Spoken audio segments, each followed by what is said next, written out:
Okay, we got to do it all over again. So, I want you to be the cameraman.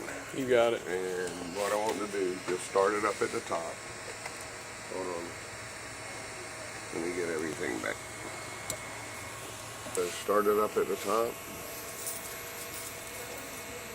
We completely assembled the machine, but when we went to try to make it print, it wouldn't print. And so the problem was trying to load the filament into the extruder. So if I go to the extruder to try to manually move it, bring it over here, look at this point right there.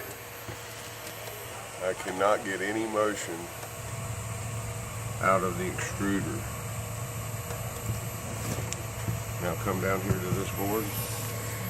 If I take the extruder and swap it on the control board, in this case it's with the Z control,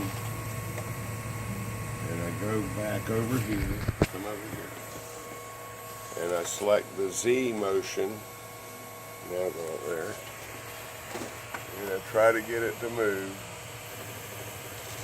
it'll move. So bring it back down here.